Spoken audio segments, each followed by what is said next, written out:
Alright, so got a 19 Ford Transit 350 XLT HD 3.7. Newer alternator. Complaint is it's not charging under a load, or the battery light comes on when it's under a load, you know, everything on, so on and so forth. And just doing a little diag. Let's get you guys down here. Alright, so this connector here, right, this guy right here, get my hand in there. So pin 3, which is the one all the way straight up, all the way forward, is supposed to be 12 volts, as you can see, red wire. Alright, let's get our meter, right, hook up on a positive, checking my ground. My ground's not hooked up, is it? Nope, it's not. I knocked it off. Alright, let's get our ground back on there. Let's grab our meter. 12.4. Battery's a little low. Alright, so as we can see, I am gently front probing in there. I'm not spreading the pins, not doing any of that stuff. Right, I got nothing, no voltage. Right, so we pull up, wiring diagrams, goes to C280, which is down on the frame rail. I confirmed, same thing, no voltage. I actually had a little bit more before I played under the seat, but we'll get there.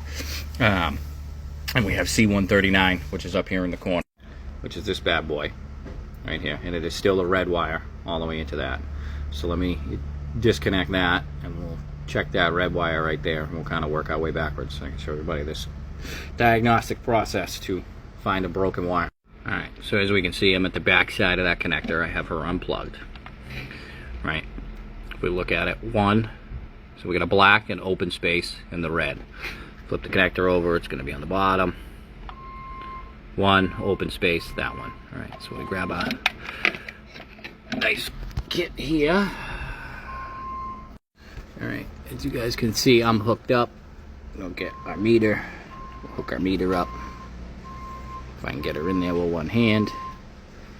It's just awful to film through here. Yeah. Alright, she's hooked up. Same. Whole lot of nothing.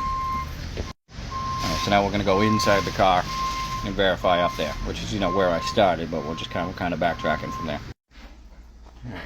Inside the van, it's a wheelchair van, as you can see. There's a left. So I got underneath the seat, battery box, all that stuff, all pulled out of there. Now we are checking in our fuse, which is right there, that little 3-amp fuse right there. So let's see what we can do. No focus, that'd be cool. I guess you guys locked in on there. Show you what I'm doing. Move my light, but I can see. Get in, check my fuse. This 12.4 on that side.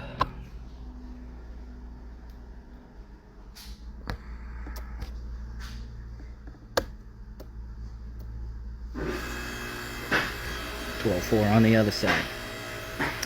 So, as you can see, I've already yanked that wire out. Let's go to the other side and I'll show you what's going on here. Alright, so here we go, coming into the front of the vehicle. So this is Ford's bright idea to run the feed, the voltage regulator and everything on the alternator off of the battery. And it runs down beside the battery box, up, through, and underneath, and through the firewall. Right, so I was playing underneath here and I had some voltage differences, and I just gave this bad boy a yank.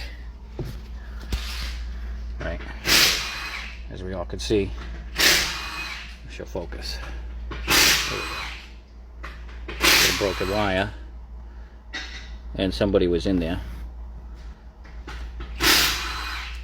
Got some green crusties on there.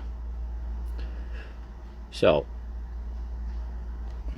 this is one of those situations where either I take the seat out and pull the battery tray out, pull half of the interior apart, chase the wire, see if I can find it where it's broken. Or in this instance, you run an overlay. It's not necessarily what I like to do, but with you know, talking with the customer. It's a commercial account anyway. I don't know if you guys can see the green on there. It's the green on. It's the green crusties. So apparently it got smushed when somebody did the battery or did something to the seat, whatever it may be. Or somebody poked it, checking for something. But again, getting back to where we're getting at is the customer has opted to just run a new wire, keep it cheaper, so I don't have to take the whole car apart, so on and so forth. So I'll take you guys through that process. Alright, so what I did, I know they make tools to do this, but I don't do it enough. So, took my pick, shoved it through the hole, and put a hole in the grommet over there, just to get myself started. And then I have a piece of brake line that I have cut that has a tip on it, right? And you make it so it's big enough so your wire actually fits through the brake line. And we're going to take it and we're going to pop it through in there and run our wire. Alright, so I got that bad boy poked through there. I'm going to take our wire and run it through the loop. Alright, we got our wire all plumbed through and we'll go find it on the inside of the car. Alright, so there is our tube and there is our yellow wire. So it'll actually focus. There we go. And you can see them. And I'll run it the same way it is supposed to go. Alright, so ran our overlay all the way through. Yeah. I ran another yellow wire down the carpet, and that's all I had for yellow. At least somebody will know it signifies power. And we'll hopped in over here.